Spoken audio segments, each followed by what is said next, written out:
Howdy and welcome to the show. Cooper's Code examines a legal issue and hits the highlights so we can all achieve the best results for our clients. I'm Miles Cooper, and with today's guest, Maryanne Cooper. Hello, Maryanne. Hello. Cooper's LLP shareholder and integrator. We will be discussing why having the right people in the right seats at a firm is so important for everyone's success and happiness. Here, the right people are folks who share the firm's core values and expand the firm's values-based culture. And the right seats means the person's role matches their greatest skills and passions. Before we get into today's topic, a few words about Cooper's LLP. We at Cooper's are committed to thought leadership, developing the best talent, and honing skills through learning, practice, trial, and the relentless pursuit of justice for consumers. With lawyers licensed in California, Oregon, and Washington, we're available for free strategic consultation on cases, and we accept referrals and trial co-counsel opportunities. For more information, visit our website at coopers.law or email us at podcast@coopers.law. Well, Maryanne, what are we talking about today? RPRS, right people, right seats. And once again, we are talking about some concepts that originate from Jim Collins, and we want to give credit where credit is due. So Jim Collins originally talked about right people, right seats in Good to Great. And for those who have not read any Jim Collins, there's a link in the show notes to his website. Business consultant, great author, has wonderful ideas. And if you're interested in this kind of thing, he is a great resource in terms of doing some learning. Indeed. I, however, was thinking about Richard Scarry. Richard Scarry, the child author, and Pig Will and Pig Won't. Did you read Pig Will and Pig Won't when you were a kid? Not that I recall. I remember it because I think my mom read it and she liked to use it because there are some very simple exercises that definitely benefit a parent. In it, Pig Will always says, I will, for everything that his mother is asking him to do. Who will help me unload the groceries? I will. And there is Pig Won't. I won't. And which type were you as a child? I'll let you guess. But one of the reasons I think about it is because it's a childhood book that I think very simplifies some of the right people, right seats concept. When you have the right people, they are joyful and happy in doing the work that they are supposed to be doing. I will comes natural to them. Whereas if you have wrong people, wrong seats, you get a lot of I won't. And there's a lot of friction and a lot of unhappiness.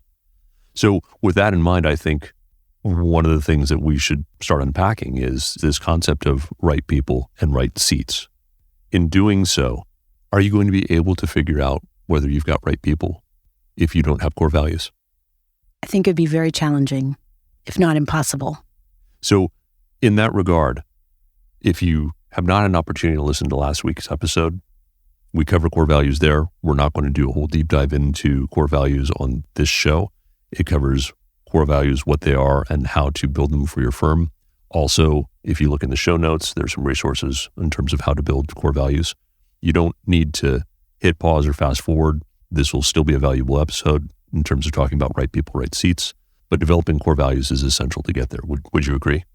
I would. And I'd add that you might know that somebody is not a good fit, but it'd be very difficult to know just why without the core values in place. And in our previous show, we referred to values dividends. One of the values dividends is being able to say, now I know why this person is not a right fit. And now I can help that person perhaps find a place where they may be happier than they are here or doing what they're doing. Yes. I'm going to jump into a tool. There is a organization called the Entrepreneurial Operating System, EOS. Can you tell us a little bit about what that is? EOS was started by a gentleman named Gino Wickman, and it is an operating system for companies to run on, has various components, and I'm not going to get into all the details of the components right now, but the people, the data, the traction that you're able to generate by having all of the various components working for your firm or your company, not limited to law firms. And this was a pop quiz, and you get a gold star for being able to rattle it off that way. And my point on bringing it up, while EOS has some wonderful tools across the board, for a right people, right seat analysis, they have a easily accessible tool, the People Analyzer, You can Google it, or there's a link in the show notes. Can you tell us a little bit about what the People Analyzer is and how it comes into play in terms of looking at people against their core values to determine whether they are right people for an organization? Yes. So the People Analyzer is a tool for using your core values as well as 3 additional categories: get it, want it, and capacity, to see whether the team members are a good fit for your firm. Why don't we go backwards? And can you tell us what get it, want it, and capacity are in terms of the analysis? Well, very broadly, get it. Do they get what their role is in the firm? Do they want it? They may very well get it, but just have a lackadaisical approach to their role and may be very competent, but just not want to be doing that every day from the moment they start work until the moment they end. And then capacity is not necessarily just the tools to do their job in the firm, but whether they have capacity in other areas of their life and an ability to do what is being asked of them in that job.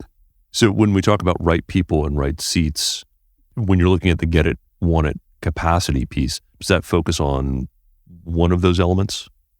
The RPRS, whether you have the right person, is based on the core values themselves, and the right seat relates to the 3 elements: get it, want it, and capacity. If you take a look at somebody and determine that they may be lacking in get it, want it, capacity, that person may be a right person in a wrong seat, meaning you might actually have a good core value candidate, but if there is another seat, you need to plug them into another seat, but they don't belong in the seat that they're in. Correct. And as an example, we have a person who wears many hats within our firm, and I wouldn't say she's necessarily the wrong person in those seats, but has a real knack for marketing. So when it comes down to it, that might be where her real interest lies. And is she in the wrong seat doing finance or some other things for her to decide? But it's good to analyze those aspects for career growth as well. So going through the People Analyzer, and this, it's a little bit of a visual, but we'll talk through it. In essence, it's got a number of columns and you put your values in. Just for the sake of illustrating, why don't you run through our values? So values across the top, you'd have to name Tom, Pat, Susie, Bob, and those would be names of people. And then those would be rows. And then across the top in terms of columns, you'd have the values and that your organization has, and then get it, want it, capacity. Is that a pretty good description? Correct. So along the top for us, we'd have relentless, committed, candid, respectful, collaborative, and wise. And then beyond that, there would be get it, want it, capacity. Correct. And each team member would be analyzed based on those values as well as the get it, want it, capacity pieces as well. In terms of the scoring that people use, there are a variety of ways that people can approach it, but the scoring method that is oftentimes suggested is a minus for people who are lacking, a plus/minus for those who meet expectations, and then a plus for those who exceed expectations. Correct as to the evaluation for the core values. Get it, want it, capacity, as I recall, is yes or no, no in between. Understood.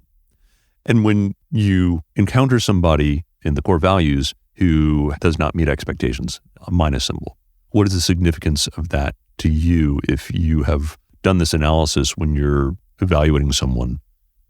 If they are not a good fit as far as our core values are concerned, they are considered to be not a right person for our firm, regardless of their ability to get the job done. And that's not that they're a bad person, it's that they aren't a good cultural fit for the way that this particular company approaches things.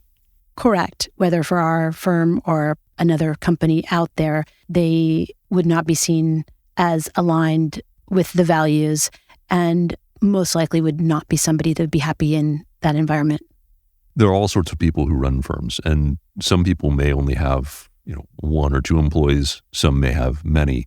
if you've got a larger leadership team, when you're doing this kind of analysis, do you just do this yourself? Do you ask, say, your partner/husband to also do this? Do you ask HR people? When you're doing a people or their manager, when you're doing people analysis, how do you approach it? Is it just one person, or do you try and get as much information as possible?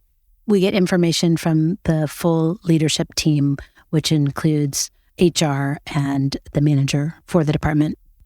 One of the things that one hears about is some of the impact that wrong people can have overall. It's not just that they're not happy, it's that they can actually have negative impact on the people who work with them if you tolerate their presence with clients who engage with them, with people, whether it's opposing counsel, judges, mediators, vendors.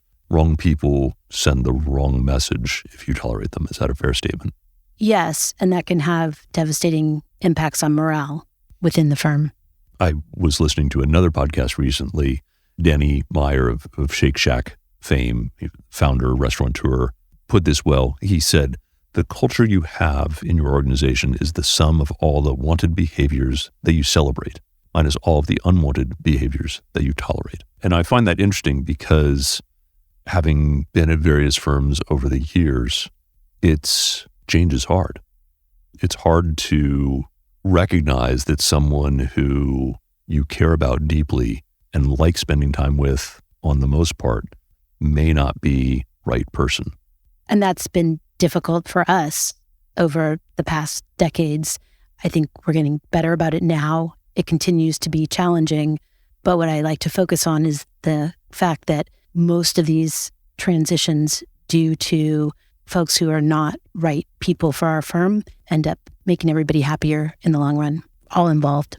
Can you elaborate on what you mean by that? We have had some people transition out of our firm because they were not aligned with our core values. I think it became clear that they were not aligned, and they went on to other opportunities that ultimately, I think, make them happier and are potentially quite a bit better for their careers because they found their sweet spots. Now, I know that sometimes there can be a temptation when somebody is really, really close. And by temptation, I mean, well, they're so close, or they bring this that other people don't. Can you tell us a little bit about the challenges of the person who's almost a right fit? They do so many things that are adding value to the firm and oftentimes have a personality that fits well with the rest of the team. And yet there's something that just isn't right and causes more problems ultimately than somebody who's a right fit for that role. And we've learned about that over the years and are better at spotting it. But the resistance to make the change is still there and something that we grapple with to this day. If somebody is going through this problem right now, do you have anything that you would say to them in terms of making that difficult decision? The decision needs to be made, as challenging as it is. It doesn't do anyone any good to keep people on who are not a good fit. I think sometimes you and I have struggled with that because it makes us feel uncomfortable to have to transition folks out of the firm. I now try to focus on the fact that it doesn't do them any favors to keep them around. It's not a positive environment if somebody's not a good fit, and they could go somewhere that is a positive environment and they could thrive in that space. Yeah, and I will tell a story on myself as far as this is concerned. This dates back to very early on when I was out on my own. And I was working with somebody who I didn't have core values. I didn't even know what they were. But I was with somebody who was not a good fit and somebody who I cared deeply about, had worked with before at other places. And my behavior with that employee in terms of my frustration, as my frustration grew over time, I was not a kind person, or nowhere near as kind as I would like to have been, because I was frustrated. I would define it as poor management and passive-aggressive ways of handling being a manager. Ultimately, I made the decision to let that person go. But if I had understood core values and I had understood right people as a concept, I would have been able to identify this early on and been able to make the conscious and adult decision to deal with it. And I bring this up because I suspect that there are a lot of people in plaintiffs' firms, because of the speed at which litigation work requires, where this is going on, and taking that step back to be conscious about it and be mindful, because that person will be a lot happier with the transition as well. Not in the moment. It sucks in the moment. But ultimately, that person went on to be very happy in another place. I remember those days, and I think in the moment you felt that you were doing the right thing with that person. And now that we look back, it seems that you were doing a disservice and feeling that you were protecting the person's feelings in a way that probably could have been improved by just having that relationship ended. The analogy I might use is you can either take a Band-Aid off quickly, or you can minutely remove it for a year and a half, and it is tediously painful and slow and really hard. That's a way of highlighting the negative about not doing things. The positive is, if you go through the core values exercise and you go through this analysis with people, you start striving to reach that point of 100% right people, right seats. And as you have developed core values and look for that alignment, it becomes clear to people throughout the firm whether they're a good fit or not as good a fit. And as we've talked about, the folks who aren't in alignment will often exit themselves. The other piece, though, for those who don't choose to exit themselves, if the rest of the people, right seats, this goes back to that Denny Meyer quote. If you tolerate behavior, if you tolerate wrong people, just because, well, they're a top salesperson or they're so important on this piece, that may be true in the moment, but the net negative of having that person who is not a cultural fit, if you tolerate that person, your other right people may decide to leave. It sets the stage for sure, what you might expect of others in the firm. And I think that lower expectations do not reflect well on the firm in general, and your top performers are not going to stay around if that's the case. At the risk of repeating ourselves in one of the concepts we talked about on the management episode a few episodes back, when it comes down to this, is this person a right person, wrong person? If there is doubt, there is no doubt. It's time to make the bold move. That's a tough one. You use that phrase often, and I think it's largely true, and it's hard to act on. Very hard. As much as I espouse it, we routinely are having conversations about how are we doing. And the reason I say that is because if your goal is to have 100% right people, right seats, it's an ongoing conversation because people aren't static and positions aren't static. And so whether it's your managers, whether it's your leadership, it's an ongoing conversation to make sure that you've got the best possible team fighting for your clients. And when we're talking about right seat, one aspect of that is somebody who is making so much headway in their role that they're no longer right for the seat anymore. We have somebody in our firm now who is a pre-litigation manager about to graduate from law school and become an attorney, and he outgrew prior roles and has been elevated to more complex roles over the years. And so that's a nice way to say that he was not in the right seat at certain times and continues to be a big part of our firm, valued team member. That's a way of highlighting that as people develop talent, as people develop different interests that get at one capacity, they may be growing, they may be getting too big for a particular seat, and it may be time to help them find their new seat. And that's why it's a constant evolution. The other piece of that equation is if they are not in the right seat, sometimes our desire is to find a seat for them. And before trying to explore all those options for the right seat, we need to be sure that they're the right person for the firm. Sometimes the two go hand in hand and they're not. Right people, right seat. We've talked quite a bit about right people, right seats and ways of looking at that. Is there anything else that you think from a high level people ought to know as they are evaluating this issue? I think that about covers it. Well, thanks again, Maryanne. Thanks for having me here. Anytime. And thank you for listening today. Please email us at podcast@coopers.law with questions, comments, feedback, suggestions, or experiences you've had with the issue of right people, right seats. Like what you heard? Share us with a colleague and leave us a 5-star review on your podcast platform of choice. To all of you doing justice out there, happy hunting.